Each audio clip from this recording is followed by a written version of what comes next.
राधे राधे हरे कृष्णा। ओम गजाननं भूतगणाधिसेवितं कपितजम्बूफलचारुभक्षणं उमासुतं शोकविनाशकारणं नमामि विघ्नेश्वरं पादपंकजं। प्रिय भक्तों, इस बार पितृपक्ष की जो सर्व पितृ अमावस्या है, जिसे हम महालय के नाम से भी जानते हैं, वो रविवार यानी 21 सितंबर 2025 को पड़ रही है। बात कर लेते हैं अमावस्या की।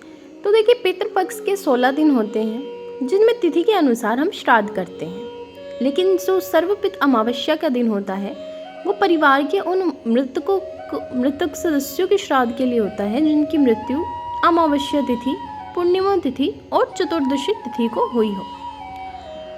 धार्मिक मान्यताओं के अनुसार तो देखिए, अमावस्या तिथि पर किया गया श्राद्ध परिवार के सभी पूर्वजों की आत्माओं को प्रसन्न करता है।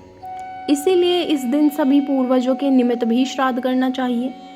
इसके अलावा जिन पूर्वजों की पुण्यतिथि हमें ज्ञात नहीं होती है, उनका भी श्राद्ध अमावस्या में किया जाता है। परिवार के सदस्यों की अकाल मृत्यु हुई हो, उनके निमित्त भी सर्वपितृ अमावस्या के दिन तर्पण किया जाता है।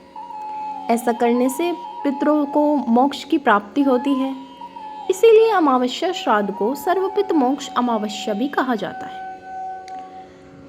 अब बता देती हूँ मैं कि शास्त्रों में 3 तरह के ऋण बताए गए हैं। पहला है देव ऋण, दूसरा है ऋषि ऋण और तीसरा है पितृ ऋण। पूजा पाठ करने से हमारा देव ऋण उतर जाता है, दान पुण्य करने से ऋषि ऋण उतरता है और श्राद्ध कर्म करने से पितृ ऋण उतरता है। पितृपक्ष में मृत गुरु, सास ससुर, ताऊ, चाचा, मामा, भाई बहनों, भतीजा, शिष्य, दामाद, भांजा, फूफा, मौसा, पुत्र, मित्र सभी का श्राद्ध करना चाहिए। श्राद्ध इनकी मृत्यु तिथि पर करना चाहिए। अगर किसी की मृत्यु तिथि आपको मालूम नहीं है तो आप सर्वपितृ मोक्ष अमावस्या पर श्राद्ध कर्म कर सकते हैं। देखिए, माता पिता, घर के हमारे बड़े बुजुर्ग अपने बच्चों के, हम सबके सुखी जीवन के लिए अपने सुखों का त्याग कर देते हैं। संतानों का भी फिर कर्तव्य बनता है कि वो अपने बड़ों के सुखों का ध्यान रखें। घर के लोगों की मृत्यु के बाद उनके लिए श्राद्ध कर्म करना संतान का कर्तव्य है। घर परिवार के मृत सदस्यों को ही पितृदेवता माना जाता है। इनके लिए श्राद्ध और दान पुण्य करना ज़रूरी हो जाता है। किसी मृत व्यक्ति की अगर आपके परिवार में संतान ना हो या उसके कुल को कोई जल देने वाला ना हो, तो उसके रिश्तेदारों को श्राद्ध कर्म करना चाहिए। अगर किसी मृत व्यक्ति के 1 से ज़्यादा पुत्र हैं और सभी एक साथ ही रहते हैं तो सबसे बड़े बेटे को श्राद्ध करना चाहिए।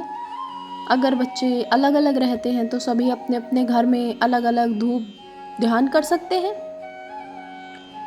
अगर मृत व्यक्ति का कोई पुत्र ना हो तो उसकी पुत्री ही श्राद्ध कर सकती है।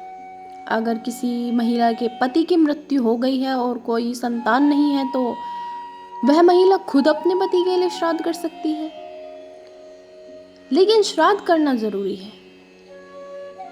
अगर किसी मृत व्यक्ति की पत्नी भी नहीं है तो उसका जीवित भाई श्राद्ध कर सकता है। पुत्र की संतान अपने दादा दादी के लिए श्राद्ध कर्म कर सकती है।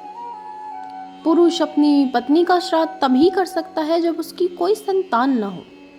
पुत्र, पौत्र, पुत्री का पुत्र ना होने पर भतीजा भी श्राद्ध कर सकता है। अगर गोद लिया हुआ पुत्र है या दामाद है तो वह भी श्राद्ध कर सकता है।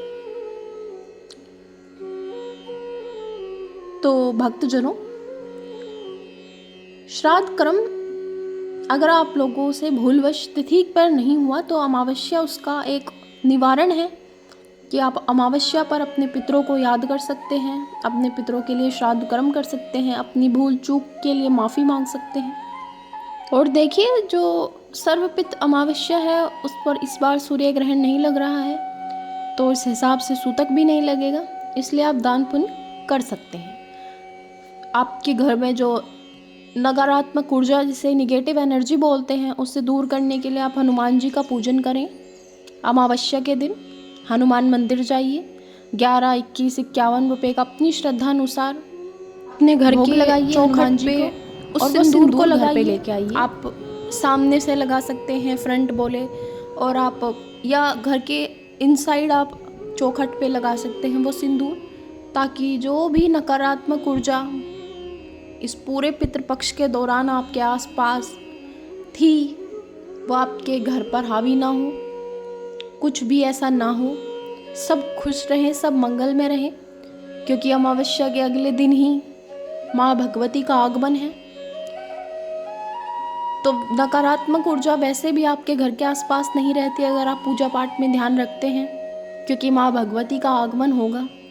लेकिन एक जो उपाय है कि आप हनुमान जी की पूजा करते हैं उस दिन और फिर वो सिंदूर लगाते अपनी चौखट पे, तो ऐसे भी सुख शांति घर में